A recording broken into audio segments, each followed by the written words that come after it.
शांति की, जम्मू कश्मीर की, जहां पर आपने देखा कि एक के बाद एक किस तरह से जो 4 आतंकी घटनाएं हैं वो अंजाम दी जाती हैं। हम मैप के जरिए आपको बता रखे हैं। सबसे पहले अगर कठुआ की बात करूं तो आपको याद होगा कि किस तरह से 3 आतंकी जो हैं वो यहां पर फायरिंग कर भाग जाते हैं जंगलों की तरफ। ना केवल कठुआ बल्कि डोडा की अगर बात करें तो चेकपोस्ट पर फायरिंग कर देते हैं। इसी तरह से रियासी में आपने देखा कि किस तरह श्रद्धालुओं से भरी जो एक बस है उस पर अटैक कर दिया जाता है। ऐसी ही तस्वीरें कुछ गंडों से भी सामने आती हैं। तो ये वो 4 इलाके अगर हम बात करें जहां पर ये आतंकी घटनाएं एक के बाद एक ये 4 आतंकी घटनाएं होती है। अब उसके बाद से बैठकों का जो दौर है इसे लेकर वो भी जारी है कि आखिर क्या अंजाम होना चाहिए, क्या समाधान जो है वो होना चाहिए। क्या एक बार फिर से पड़ोसी मुल्क को सीमा के उस पार, क्या फिर से जिस तरह से बालाकोट स्ट्राइक हुई थी उसी तरह की स्ट्राइक की एक बार जरूरत है, क्या उससे भी बड़ा कुछ यहां पर करना होगा। इसी को लेकर बैठकों का दौर जारी है। और जम्मू कश्मीर में पिछले दिनों में एक के बाद एक जब ये आतंकवादी हमले हुए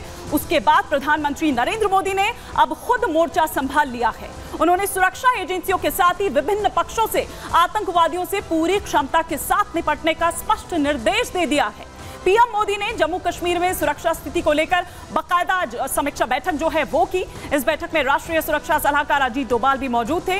इस रिव्यू मीटिंग में पीएम मोदी को जम्मू कश्मीर में आतंकी हमलों के साथ ही साथ अब तक क्या कुछ कदम उठाए गए उनके बारे में भी जानकारी दी गई। पीएम मोदी ने जम्मू कश्मीर की सुरक्षा स्थिति पर गृह मंत्री अमित शाह और केंद्र शासित प्रदेश के जो एलजी हैं यानी कि मनोज सिन्हा बाकायदा उनसे बात की। पीएम मोदी ने सिक्योरिटी एजेंसीज और अन्य जो स्टेक होल्डर्स हैं उनको भी पूरी क्षमता के साथ आतंकवादियों को जवाब देने का स्पष्ट निर्देश दे दिया है।